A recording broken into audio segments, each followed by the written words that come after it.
Welcome to Sharp Football Analysis. Today, Freeman and I are going to discuss the Bengals pass catching situation, the Dolphins running back situation, and a lot more as we get ready for the Week 15 waiver wire. So make sure you stick around.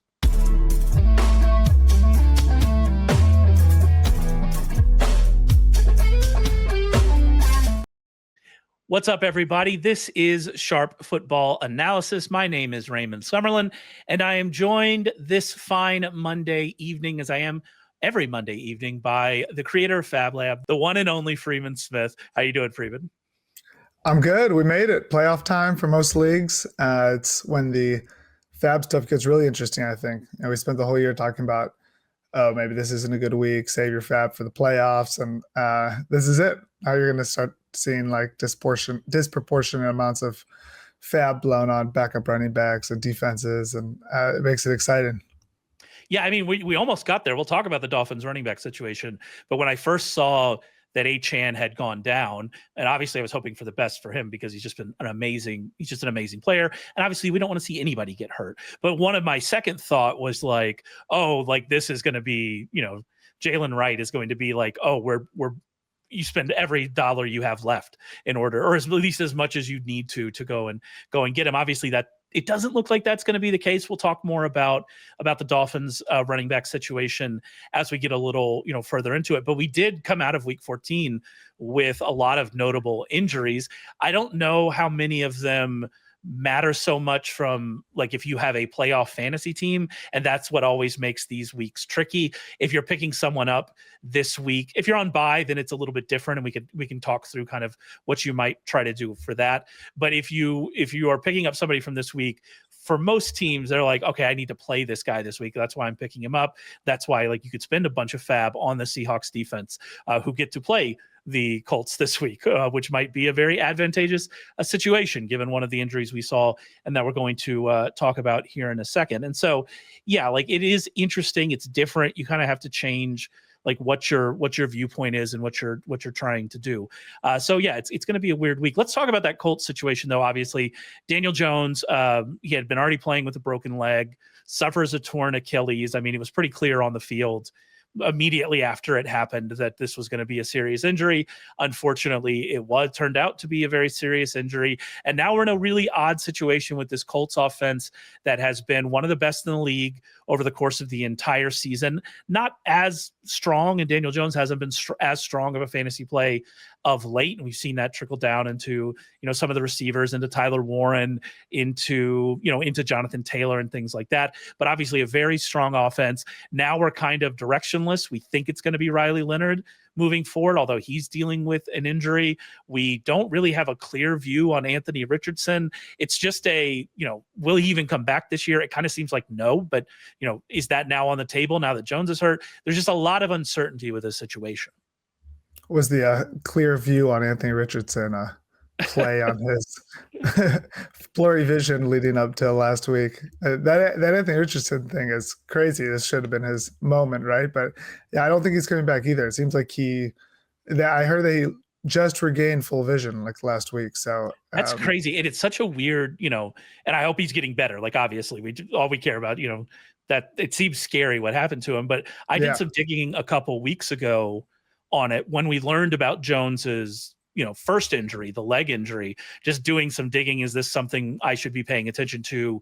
Are we going to get Anthony Richardson starts in the fantasy playoffs, which regardless of kind of from a real life football perspective, if Anthony Richardson is playing quarterback, that is interesting from a fantasy perspective because of what he can do as a runner.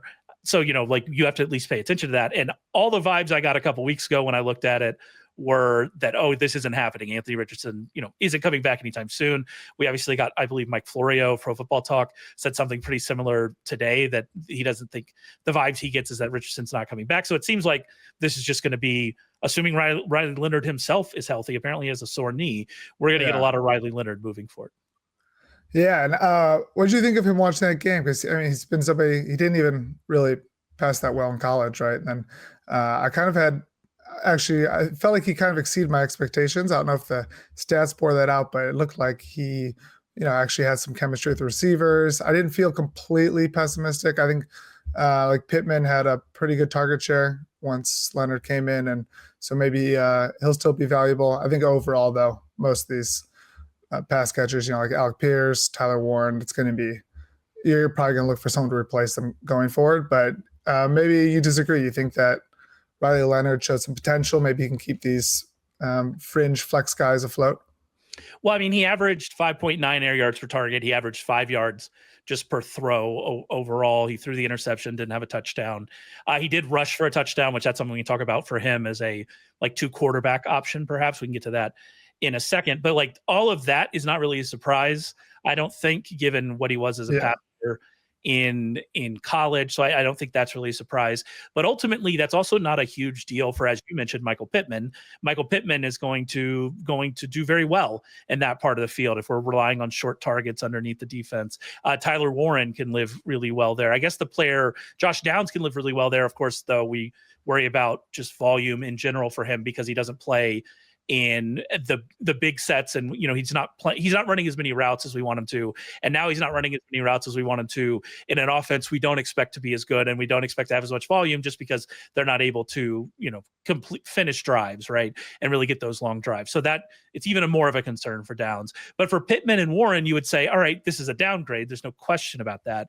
But this does, if Leonard is kind of what we saw more on Sunday, then this does still fit them a little bit. I would get really worried about Alex Pierce, who I assume anybody who listens to this podcast knows I've been high on throughout the year. I will say, even with Leonard in there, he still had a good game. He was still getting catches from him. We have seen his full field usage pick up this year, but also 30% of his targets, around 30% of his targets, have been at least 20 yards down the field. I don't think we're going to get a ton of that out of Riley Leonard. So you just kind of stack, are we going to get the deep catches for Pierce? I don't know. Are we going to get as successful an offense? I highly doubt it. And so Pierce becomes a real concern. But I think for Pittman and Warren, it's a downgrade. There's no question about that. It's a downgrade. But at least if Riley Leonard is who we expect him to be and what we saw on Sunday, that at least fits a little bit better with what they're trying to do. And more importantly, like Shane Steichen, we've seen him be able to, scheme up, get people targets, have a relatively effective offense with lots of different types of quarterbacks. So that at least gives you some hope moving forward. Yeah, and it did look, just watching that game Sunday, it did look like maybe he had some chemistry with Pierce. But yeah, I think that he's probably just going to struggle to keep the play alive long enough for Pierce to do what he did with Daniel Jones. And yeah, Warren, you'd think he'd be all right, but he hasn't really, even with Danny Dimes, he's been really struggling the last month anyway. So it's like this might just be enough to tip you over the edge. But they do have a tough rest of the season schedule, and so they might be forced to pass. You could imagine teams stacking the box, try to take Jonathan Taylor away, and maybe they'll open up some stuff. But I mean, overall, I think it's pretty negative. Just from the Colts' perspective, like since the moment they traded for Sauce Gardner, what a disaster, right? I think that the vibes have to be pretty low as well, and I think in a couple weeks they're gonna start kind of seeing the writing on the wall, maybe with losing this division, and I could see some of this just going south from a vibe standpoint as well. And I think that kind of is a intangible factor that might have a negative effect on all these guys. Yeah, it's tough. What I will say is, so they get the Seahawks this week, and that is obviously a really bad spot. It's a bad defense to be playing in your first NFL start, especially if you're hurt. And we have all of the concerns we have. Like, it's just not. It's in Seattle, late in the late window. It's not a great spot for Riley Leonard. To Tyler Warren, the one thing I will say is that the Seahawks, if you were like saying, how am I going to attack this defense? The Seahawks have been more vulnerable to tight ends. They're 28th in yards per target allowed to tight ends among all defenses this year. So maybe that's something you could do for Warren. From like a fantasy perspective for Leonard, if you're in a 2 quarterback league and looking to pick him up, I mean, I don't think you can feel any confidence in playing him this week, but maybe moving forward with some of their matchups they have, especially if they're pushed to throw a little bit more, you can feel confident. And the thing about Leonard and what we know from his college profile, and you can go and read Rich Rebar's kind of pre-draft college profile or on Riley Leonard. He more mentioned him because he wasn't like a highly drafted prospect, but Riley Leonard had a 93rd percentile career rushing production grade in college. He rushed for more yards per game than any other quarterback in the 2025 class. And we saw that at Notre Dame. We saw him like in a very, put the team on my back. I'm going to make some stuff happen. It No. wasn't like long runs and things like that, at least as I'm remembering it off the top of my head. But like there could be rushing production. They could adjust things to get him more involved in that way. And so that is an avenue for Riley Leonard to have some fantasy success, maybe in some of the better matchups that wait on the schedule. But like this week, it's a tough spot all around for everybody. And so I don't know. I can't imagine that you're turning to Riley Leonard in the fantasy playoffs to replace Daniel Jones, which raises the question of who then do we turn to? And the quarterback streaming has not really been great for a lot of weeks now. I mean, we did get lucky. I hit on my uncut gem from the Thursday show of Tyler Shuck. And he got us a couple of touchdowns on the ground, and that ended up working out. But like, who are you really throwing out there? I do think Justin Fields is such an interesting case because we know what he can do as a runner. We know from a fantasy perspective, how he can score points. We keep talking about the Jets schedule the rest of the way. It's interesting. It seems like Tyrod Taylor is going to miss some time, but we also just saw Justin Fields not play in that game because of an alleged injury. I say alleged because there was also stuff earlier in the week that maybe the Jets wanted Fields to run more Wildcat stuff, and he wasn't that interested in doing it. And then all of a sudden he has an injury that makes him inactive. We saw the coach come out today and say, whoever gives us the best chance to win will get first team reps for week 15, which is like, all right, we don't really know what that's going to be. And so like, I do think Fields with the Jaguars this week, I believe it's Jaguars this week. Yeah. And the Saints after that, I'm pretty sure like that would be someone you would turn to here and go, all right, at least I'm going to take a swing for the fences. Maybe he gets me 60 yards and a touchdown on the ground and it works out. But we just don't know what's going to happen with Fields. Yeah. I like Fields. I love that Glenn is still committing to this advantage of not telling us who the quarterback's going to be for the but do you think that like, cause like, as I said, do you think that like, that could be real? Like, is there actually something here with Fields, like saying, I don't want to do that, and then them making him inactive and them just being done with Fields? I mean, they still owe him $10 million guaranteed next year. But we think that they're done with him. Could that, because like Glenn has done this in the past, right? With this whole thing. So that's why, like, I understand exactly where you're coming from, but could there actually be like behind the scenes, like a real thing happening here? I don't know. It's very weird. Yeah. I mean, they have the guaranteed money, right? And I think Glenn's the kind of coach that wants to just completely commit to the run as like a team culture thing. And it really reminds me of like a Terrell Pryor situation where they just maybe eventually think, okay, we've got all this insane talent in the rushing department for Justin Fields, and we've already basically committed to him. So maybe we can slowly turn him into more of a Wildcat QB or even like a gadget option and develop another QB at the same time, right? And I feel like Fields, we saw that emotional interview the other day. It probably doesn't want to commit to getting to that stage of his career just yet.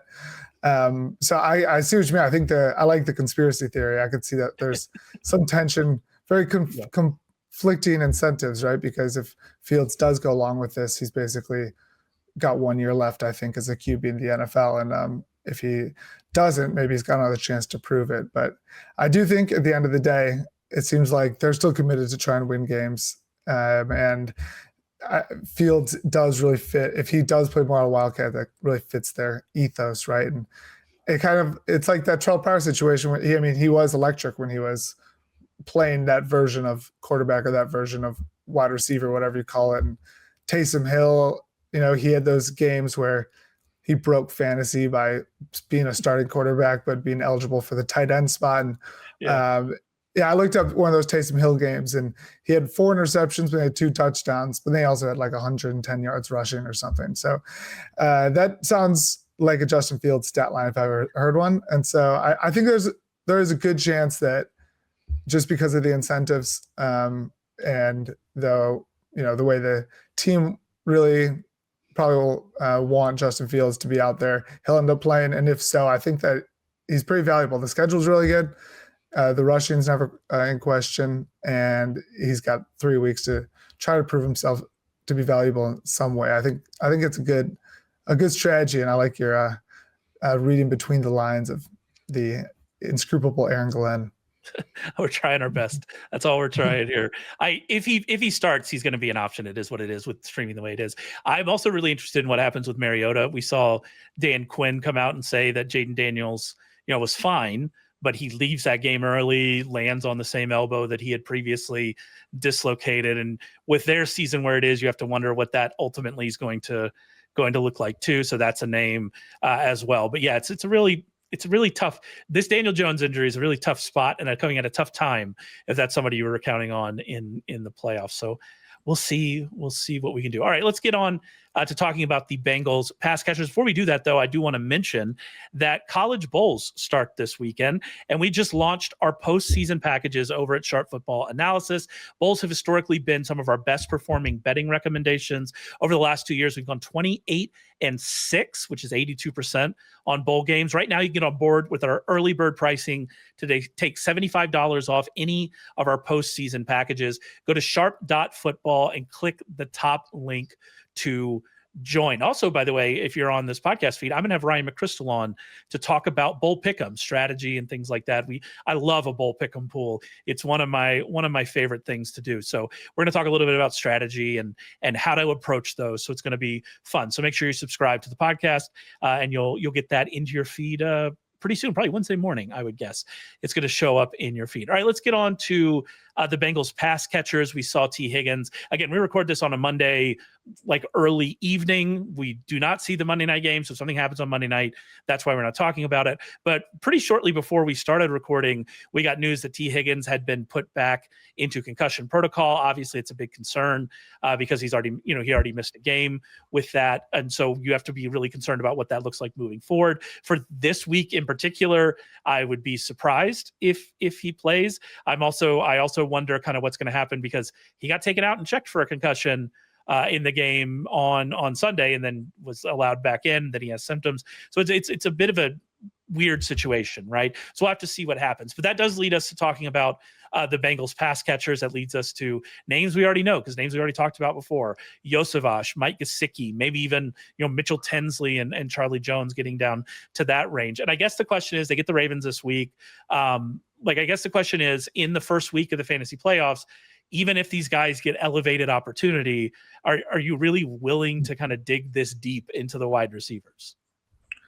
Yeah, I think it's a good point with the, this is a pretty thin week. So a lot of these guys, I don't think you could just trust right away, but it also highlights some of the interesting difference in strategy. Like if you're listening to this, we can assume you made the playoffs, right? So most 12 team leagues have 2 bye spots. So there's basically a 1 in 3 chance that you have a bye.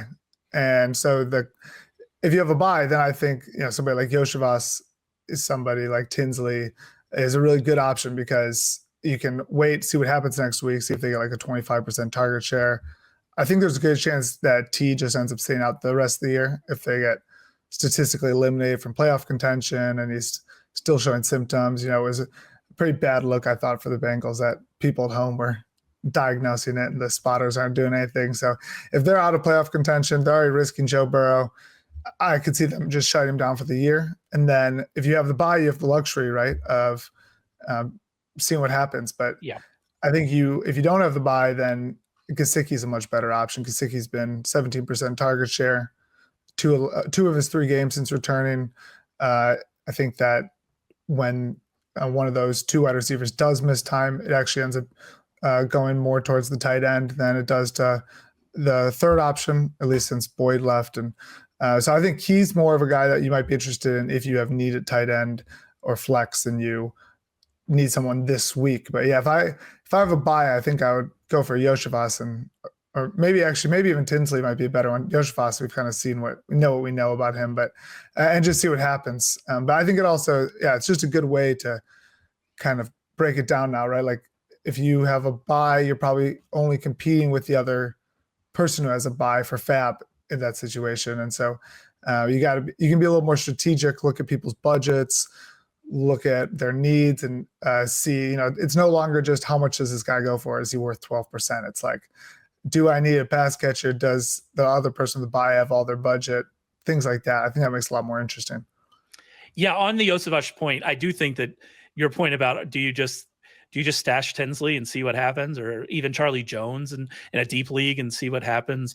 Jermaine Burton, I believe, was cut today on Monday, so yeah, today that's not on the table anymore. I do think it's interesting because we have seen Josavash just not get targets throughout his career, and that can change very dramatically, as we've now learned with Michael Wilson, who apparently is just apparently for some reason they had prime Randy Moss on their team and just decided we're not going to target this guy. I'm not sure why, but Michael Wilson didn't earn targets for a very long time in his career, and then all very suddenly, once Marvin Harrison left, was out for a game, he suddenly earned a bunch of targets. Josavash could do something like that, I guess, but even with at least one of Chase or Higgins off the field this season, he's been over his career, he's been targeted on 12.1% of his career routes in that situation. So with one of those top two wide receivers off the field, target on just 12.1% of his career routes, that's a pretty low number. This season, it's 9.2%. It's even lower. So we do have a long run of him not earning targets. Could it change? Absolutely. And that's why you're saying you pick him up, you stash him, you see what happens. We did just see the Ravens, even though they've been playing better on defense, we saw DK Metcalf really get them this past week. So, you never know. But then, of course, this Ravens team is the same one that Josavash, without Higgins, got 2 targets against in week 13. Yeah, exactly. So there we are. On the Gesicki point, I think Gesicki could be more of a landmine this week because he's coming off the big game, and so people are going to look at that and be excited. Obviously, we have the Higgins splits from last year that I brought up before week 13, so I'm responsible for that as well. I was in on Gesicki before week 13, but even in this big game that he had on Sunday, he still was on the field for just 45.9% of the dropbacks, ran around on just 45.9%. That's basically where he was also in week 13. We still saw Noah Fant, Drew Sample, and Tanner Hudson play meaningful snaps against the Bills.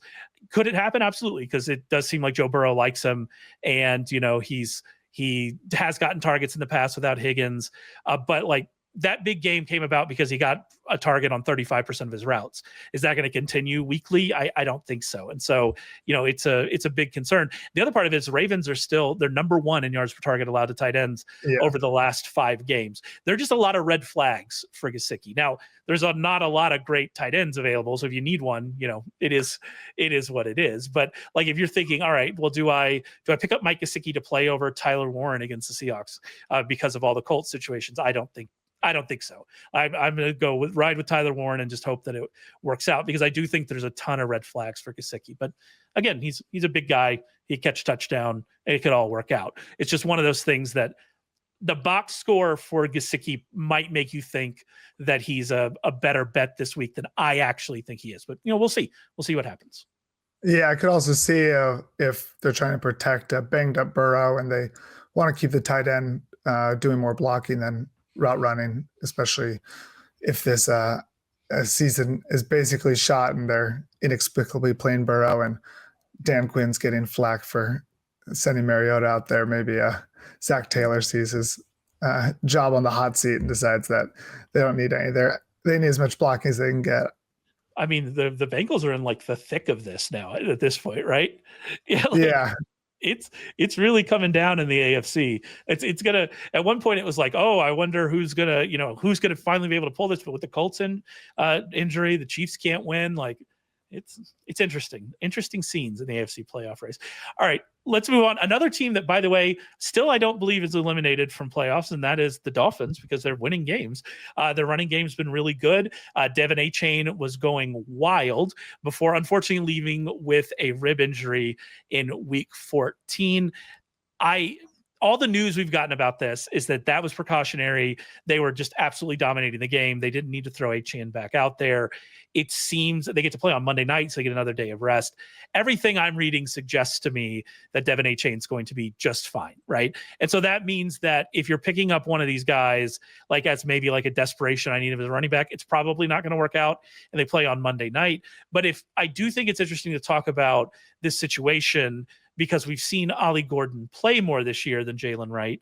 But once that injury happened, we saw Jalen Wright come in and just kind of be the guy. And so I do think that's interesting, especially from a handcuff. Am I putting someone on my bench if I'm one of those bye team situations? I do think that's an interesting thing to discuss.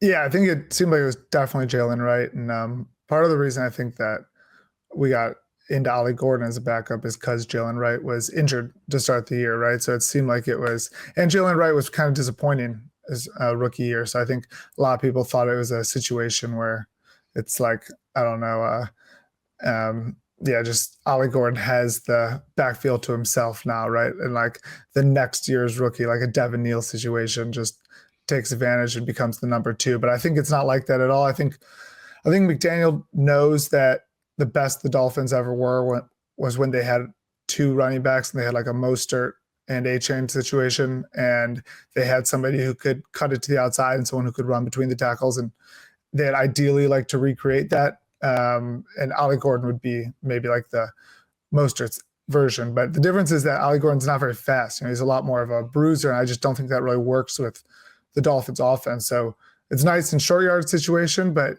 I think Jalen Wright's definitely going to step up if something were to happen to HN and be that guy who bounces it to the outside or is more involved in the passing game. And just overall a lot more valuable. But the problem is I don't think Jalen Wright's very good, so it's like one thing I think we've like 2 years ago, we were so quick to say that, HN is just a product of this amazing environment where we got all these fast guys, electric offense. But I think what we end up seeing is that HN is just extremely good. Gets the line of scrimmage really fast, super efficient. He averages like 6 yards per carry on a middling offense. And it's no longer just a product of McDaniel's scheming and the blocking. It's now, I think, pretty obvious it's his talent. I don't think Jalen Wright's anything special. So I think if HN went down, Jalen Wright would be a blow all your fab kind of guy, but he'd be a flex, I would guess. I don't think he's going to be someone who steps up and just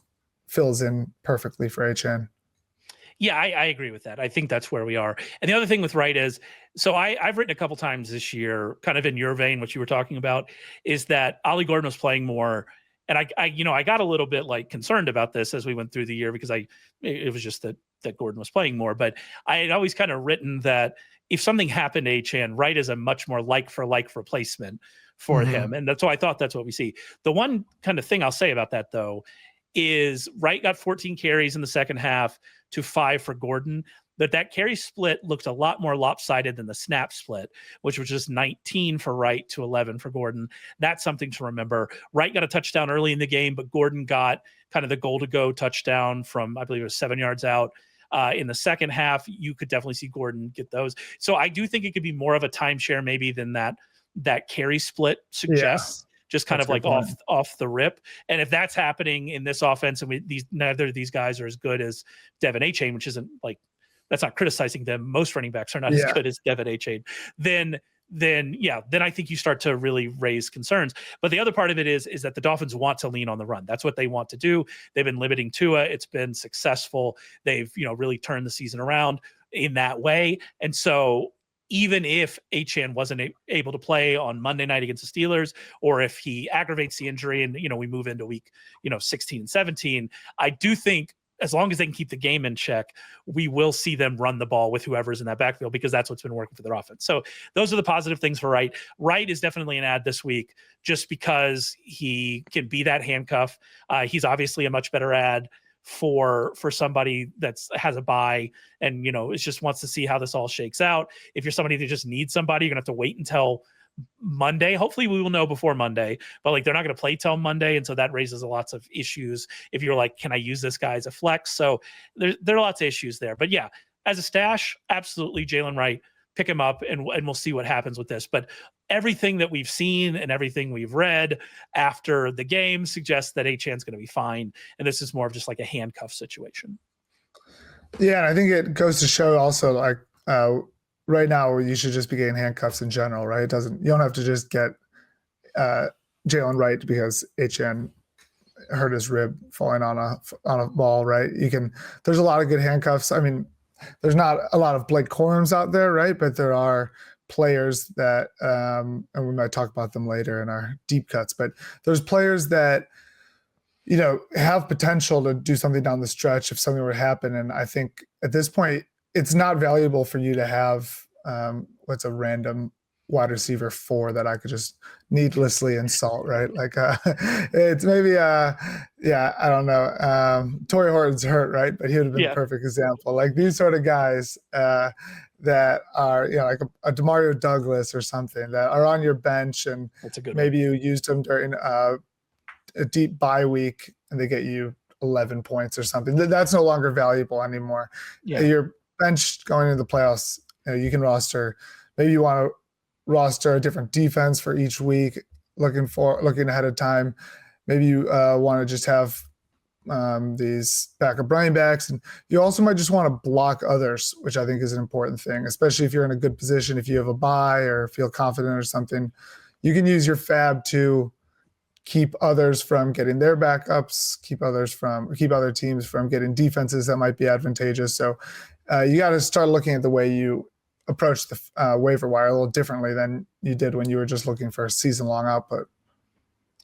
Speaking of, Eliminate Zacchaeus. That was a name before Burden took over. That was a perfect. Yeah. Yeah. I could not slag off the Wizard of Oz after he had a really good game. I think he had tied for the most routes with DJ Moore, and Adunze's I don't know what the status is going to be with him. The Adunze stress fracture, but yeah, the Adunze situations is interesting. That's one I didn't want to talk about it because I don't know is the answer to that question, and I'm hopeful we get more information moving forward. And Luther Burden was already a stat. We've talked about him before. He was already somebody. DJ Moore, I guess it's over. Like I have some dynasty teams that are sad. That's all I'll say about that. I guess it's over. Yeah, but I don't know. The Twitter experts would have told you that DJ Moore is open on that last play, and it's a different story if he gets a touchdown there, they go for 2 or go to overtime or something. But I'm a firm believer he was not open on that last play. So I think it's pretty obvious DJ Moore will be wearing a Patriots jersey or something in 6 months. All right, you mentioned the deep cuts. Let's move on to there. There's one really good name you sent me that I want to talk about at the top, and that's Ryan Flournoy, who I think is like he fits as a deep cut. He is not rostered. Like he fits that kind of 90 available in at least 95% of ESPN leagues. But I just think he's a stone cold ad for me at this point. What do you sell me on? You don't need to, but sell me on him. Yeah, well, I know we talked about a while ago, and then all these guys we've talked about before, right? But the reason we talked about him a while ago is because CD got hurt, and he went nuts when CD got hurt, and we talked about how maybe it's a flash in the pan, but it really just seems like he is direct fill-in for CD, and I think that it doesn't really have to be that much more complicated. Like he had a relatively good college profile. He was a relatively, okay draft capital. Like he's not some undrafted free agent type guy. And then it just seems like he's a third guy on the depth chart. And when CD goes out, he ends up getting a ton of volume. Schedule's good. Their pass game's going great lately. And George Pickens, it might just be having the diva meltdown everyone predicted. So the combination of all those things, I don't think George Pickens is actually going to have any true meltdown. But yeah, I agree with you. I think he's an ad, and he just seems totally like one of these guys that would be a waiver wire darling by situation and then go too high on draft boards next year and kind of regress to his third option on the depth chart. But what is it makes you so excited? It seems like you're more excited than a normal wide receiver getting elevated due to injury. Yeah, well, I mean that is it. If CD Lamb plays, then that's it's not going to happen. For him. And to be fair, it seems like CD Lamb obviously has longer to recover from this concussion. Although it looked awful on the field, and we just hope he's doing well. That was one of the more scary ones that we've seen. But it seems like he's going through that well. I think we got on Friday, we got something from Schottenheimer that said that he was doing well. On Monday, we got another one that he's doing well. He has a longer time. It's very possible that Lamb just clears the protocol. If that happens, then we're not getting anything, I would assume, out of Flournoy. But what I would say is that if Lamb is out, then we're not talking about, okay, I guess I'm just going to throw this guy in a flex. I think we're probably talking about a top 36 receiver because of at least, and I might even be, I'm trying to like limit limited a little bit by saying top 36, but he had an almost 90% route rate with Lamb off the field on Thursday. We saw by the end, and this is why we had talked about him before, we saw by the end of Lamb's time out earlier in the season that he had become the number 2 wide receiver. He had a 73.5% route rate and 6 targets against the Panthers. The week before that, he actually had 9 targets, even though it was on fewer routes, but we saw that target rate build. So it's just, he's very clearly now the number 2 wide receiver if Lamb is out. He has already established himself as that. We know what this passing game is. We know how good it is. We know how good Dak Prescott is playing. It's not a great matchup on Sunday night against the Vikings. So it's not like a perfect situation for him. But I just think in this, if Lamb is out, this guy is a fantasy starter, even on like good playoff teams. And so that's really why I'm excited about adding him. And with the caveat that, it might not matter because Lamb might just play and then it probably doesn't matter. But that's really kind of the whole argument. But who are the next 2 games after the Vikings? In my head, they had a good passing schedule. I think they have a relatively good passing schedule. But the thing about that is that, let me pull it up real quick because I don't remember off the Chargers. And then the Chargers actually aren't. We'll see what happens with the Chargers. Yeah, they're pretty and then good the Commanders in week 17. But Lamb is not going to be – he's just – if he misses time with this, it's going to be 1 game, I would say. So that's what I'm much more focused on Minnesota this week. But this Cowboys passing game is just, it's good and they're at home. And so I think it's going to be, I think he's going to be good if Lamb misses. And then at that point he can just start for a playoff team. And that's where we are. Yeah, you're right. It was the Commanders in week 17 that made me overly estimate. I do have some best ball teams advancing with the Dax, Pickens, Lamb. So I hope they can make it to 17 because that might be fun for us. Who else you got? Who other deep cuts do you have? Okay, I had Isaiah Bond. We've talked about him before as well. Rashad Ali. And I think those are my 3, right? What do you think about those? What are your thoughts on those? Well, with Bond, I don't know. Like, I know that Shedeur Sanders had a big game, and happy to see it, glad to see it. That game, by the way, I was the most wrong about. I had no interest in any fantasy aspect of that game except for Quinshon Judkins, who did absolutely nothing, and then everybody else lost their minds. So there you go. Big. I wish Scott Hansen had the same opinion as you because it felt like that was the only game on Red Zone like half the time. Just watching the Titans Browns in the rain, it was awful. Big swing and a miss on that one. Big swing. Yeah, it was a good game for sure. My thing with Bond is even if we saw David Njoku leave that game, even if Njoku is out, then what is Bond? He's the 3rd option at best. The pass game probably 4th behind Cedric Tillman.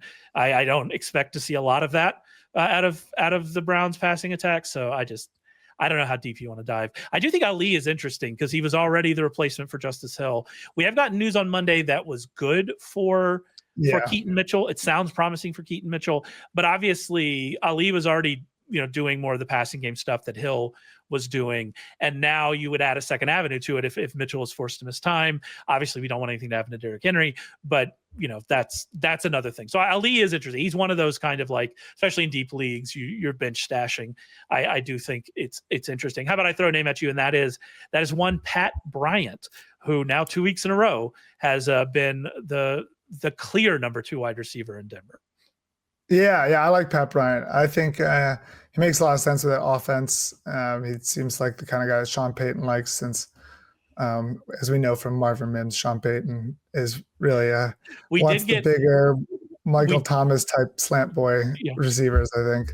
We did get a Mims touchdown. Well, we got the Mims touchdown, but on the return. But we got our yearly Sean Payton. We probably should be using Marvin Mims more. Quote, which never actually results in them using Marvin Mims more. So there you go. But we did get it. So Sean Payton came out after the game and said, we probably should be using that Marvin Mims guy more. So who knows? We'll see. Yeah, but I think Pat Bryant always seemed more like the prototypical wide receiver for this offense over Troy Franklin. And last 2 games, he ran more routes, 67% route share compared to Troy Franklin's 40 in this last game. I do think that it'll probably just be frustrating for the rest of the season, switching between the 2. But I think there's also, it's in the range of possibilities that Pat Bryant gets hot, has a like end of the season to really establish himself, and we end up looking back on this. This is the type of thing that happens at the end of the year, and then the next year we act like we believed in Pat Bryant the whole time, and I could see a world where that happens. I think it's probably going to be like these diminished route participations, and they're going to just split with Troy Franklin and Pat Bryant. But yeah, I like that one. I think that's a good example of the type of wide receiver to have on your team at this time of the year. And yeah, like we said with Ali, if you're not going to have a wide receiver who might potentially break out, you might as well have a number 2 running back. So I think those are the archetypes of players. And I really like just having any Ravens backup running back. No ill will on Henry. It's just their schedule looks great, and I just think that those quick guys that offer a change of pace, I think would really be great. But yeah, a lot of those, I think, rookie wide receivers who could break out at the end of the year, and backup running backs are basically who I would be spending my FAAB on at this time, and defenses. By the way, the Broncos get the Packers this week. Not a great situation, but then they get the Jaguars in week 16, and then the Chiefs on Christmas Day on Thursday, the 25th. We'll see what happens with the Chiefs secondary there with McDuffie. Man, this Chiefs season, wild. Yeah, absolutely wild. Imagine if it's they're not starting their starters because they've already clinched the AFC West. What a crazy turn of events that would be. I assume there will still be competition for the number 1 seed. Yeah. So I don't think we're going to get that in week 17, but who knows? I don't think so either, but just the idea that it's even possible. And in general, I think there's no world where the Broncos, even if it was week 18, I think the Broncos would be too excited to make sure the Chiefs don't make it to the playoffs. Rain on the Chiefs parade. Yeah, exactly. That'll be a fun one. We do have another good slate. Like we had a good Thanksgiving slate, and it looks like I believe we have another good Christmas slate. So we'll see when we get there. All right, that's it for us. That's enough. That's enough of us. We really appreciate you listening. Like I said, there's going to be a lot of content this week on the podcast feed. We're going to do some bowl stuff. Obviously, we'll be back on Thursday to talk with Rich. On Friday, Warren will do his big Week 15 preview. So make sure you subscribe wherever you find us. Don't forget about our postseason packages. We have our postseason packages available now. We have done very well with the college bowls over the last 2 years, 28-6. Head over to sharp.football to get early bird pricing on those postseason packages. And we'll be back to talk with you next week.